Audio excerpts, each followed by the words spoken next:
Everyone, welcome back to my channel. তো আজকে যাচ্ছি ভূতনাথ মন্দিরে, নতুন একটা ব্লগ শ্যুট করছি অনেক দিন পর। আমি ভীষণ এক্সাইটেড বলতে পারো, আর আমার খুব মনটাও খুশি খুশি হয়ে গেছে। তো এখন যাচ্ছি ভূতনাথ মন্দিরে। যারা কলকাতায় থাকো তারা ডেফিনেটলি জানবে যে ভূতনাথ মন্দির কোথায়, আর যারা জানো না তারা আমার ভিডিও থ্রুতে দেখে নিতে পারবে যে কোথায় যাচ্ছি আর কি করছি, সেটা তোমাদের সাথে ডেফিনেটলি শেয়ার করব। তো এখনও যারা সাবস্ক্রাইব করবে তারা সাবস্ক্রাইব করে দাও, আর লাইক করতে ভুলো না। তো অনেকদিন ধরেই ভাবছিলাম যে ভূতনাথ মন্দিরে যাব, তো আজকে হঠাৎ করে আর কি প্ল্যান হলো যে আজকেই যাব। তো সেখানে যাচ্ছি, চলো আর বেশি কথা বলবো না, তো ব্লগটা দেখতে থেকো। সো চলো, দেখা হচ্ছে তোমাদের সাথে। তো বেরিয়ে পড়েছি, আর গরমের জন্য একটু বেঁধে নিয়েছি চুলটা। চলো তাহলে যাওয়া যাক।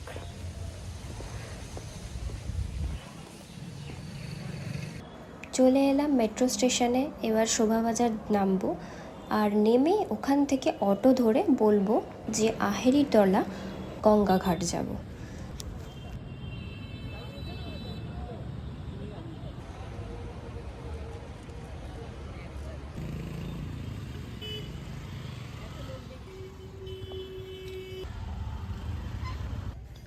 পৌঁছে গেলাম গঙ্গার ঘাটে, আর সানসেটের টাইমে যেহেতু গেছিলাম, আর দেখতে দেখো কতটা সুন্দর লাগছে। তারপর সোজা হাঁটতে হাঁটতে চলে গেলাম ভূতনাথ ধাম মন্দিরের সামনে। আগে ফার্স্টে ভূতনাথ মন্দিরে যাব, তারপর কোথায় যাচ্ছি সেটাও তোমাদের সাথে শেয়ার করব।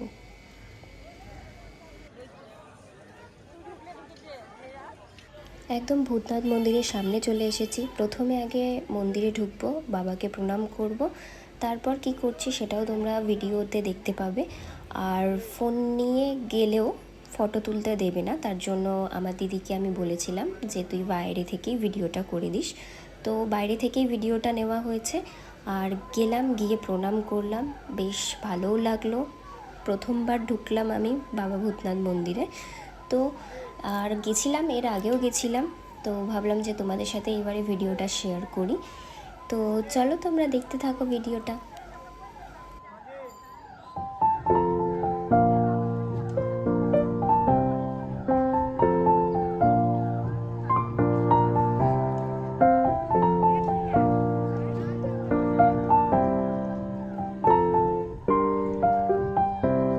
তারপর চলে এলাম বাবা মোট্টা মহাদেবের মন্দির, সেখানে প্রণাম করলাম। আর বহু পুরনো মন্দির, দেখেই বুঝতে পারছো। আর বাকি কি করছি তোমরা দেখতে থাকো ব্লগে।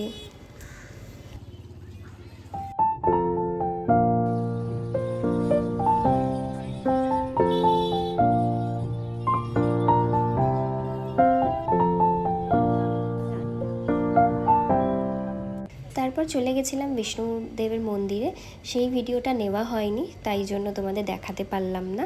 তারপর চলে এলাম গঙ্গার ঘাটে, সেখানে একটু বসবো, ফটো তুলবো, আর সাথে বাড়িতে যাব, তার আগে গঙ্গার জল নিয়ে তারপর যাব। তো সেটাও ভিডিওতে আছে, তোমরা দেখতেই পাবে। আর বাকি ব্লগটা তোমরা দেখতে থাকো। এই তো সবাই তুলছে, আমি যাই।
এটা ভূতনাথ মন্দিরে ফেমাস দোকান ওখানকার। আর দেখো ফুল দিয়ে খুব সুন্দর করে সাজানো হয়েছে দোকানটাকে, আর মহাদেবকেও ফুল দিয়ে খুব সুন্দর করে সাজানো হয়েছে, ফটোগুলোতেও ফুল দিয়ে সাজানো আছে। এরপরে চলে গেলাম হচ্ছে এই দোকানটা ফেমাস ওখানকার দোকান, যারা জানো না তারা দেখে বুঝতেই পারবে ওখানে গেলে। আর এটা হচ্ছে লিট্টি চোখার ফেমাস দোকান ওখানকার, খুব সুন্দর খুব টেস্টি খেতে। যারা যাবে তারা অবশ্যই এখানে ট্রাই করতে পারো, খুব সুন্দর খাবার দাবার।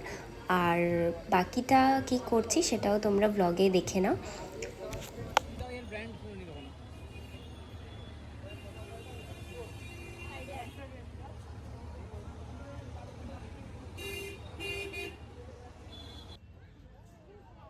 সেদিন সন্ধেটা বেশ ভালো কাটলো, মজা করে কাটলো, সবাই মিলে ফটো তুললাম, অনেক মজা করলাম।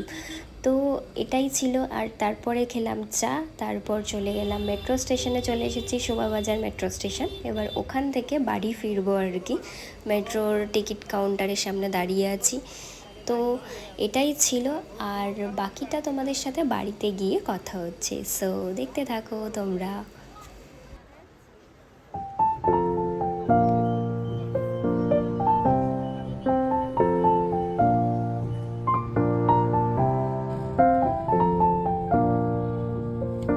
সো এই জাস্ট বাড়িতে এলাম, ভাবলাম যে ব্লগটা শেষ করতে হবে, তো পরে যদি ভুলে যাই, কারণ ভুলে গেলে তো আর ব্লগ শেষ করা হবে না। তা ভাবলাম যে এখানেই ব্লগটা শেষ করি। তোমাদের কেমন লাগলো অবশ্যই জানাতে ভুলো না। সো আবার আরেকটা নেক্সট ব্লগে দেখা হচ্ছে। So bye bye, tata. কেমন লাগলো জানিও অবশ্যই। তো নেক্সট ব্লগে দেখা হচ্ছে আবার, টাটা বাই।